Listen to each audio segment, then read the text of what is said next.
صبح صبح آفس پہنچا تو لگا جیسے میں کوئی سیلیبریٹی ہوں. سارے دوست اسے لائن میں کھڑے تھے جیسے میرے لیے ریڈ کارپٹ بچانے والے ہو. میں نے کہا بھائی آرام سے, سب کو آٹوگراف ملے گا. خیر آفس آ کر وہی سے کام شروع کیا جہاں سے چھوڑا تھا. خیر جب پتہ چلا کہ آفس کا دوست اسپتال میں ایڈمٹ ہے تو میں نے سوچا یہ تو ہیرو کا فریضہ ہے کہ دوست کو دیکھنے جائے. دوست سے مل کر جب اس کا حال احوال پوچھا تو دل کا ایک الگ ہی سکون ملا. وہ بھی مسکرا کر بولا یار تو آ گئے نا, اب تو آدھی بیماری ویسے ہی ٹھیک ہو گئی.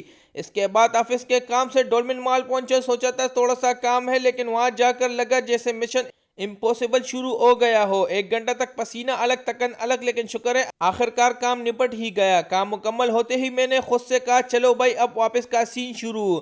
آخرکار تک ہار کر آفس پہنچا تو لگ رہا تھا جیسے ابھی کسی لمبی ایکشن مووی سے واپس آیا ہوں.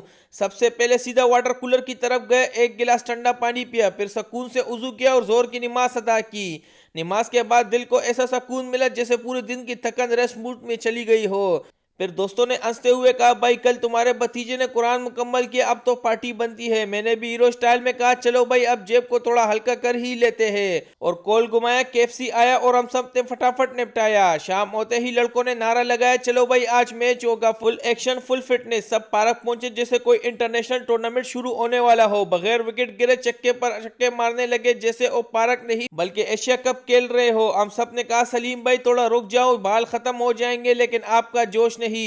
پھر کسی نے کہا یار بال تو ہلکی لگ رہی ہے, ذرا ٹیپ بال بنا لیتے. آخرکار بال تیار ہوئی, سب نے تالیاں بجائی اور سلیم بھائی بولے اب دیکھنا اصلی چکے کیسے نکلتے ہیں, اور اگلے ہی بال پر سیدھے پارک کے باہر. پھر میری باری آئی اور فٹافٹ سا ایک خوبصورت سا شاٹ لگایا. میچ کے بعد پورے پسینے میں ڈوبے ہوئے واپس آفس آئے اور عصر کی نماز پڑھی. اگر ویڈیو اچھی لگی ہو تو ویڈیو کو لائک کرے, شیئر کرے اور چینل کو سبسکرائب کرے, کیونکہ زندگی ہے فٹافٹ اور میں ہوں اجاز فٹافٹ.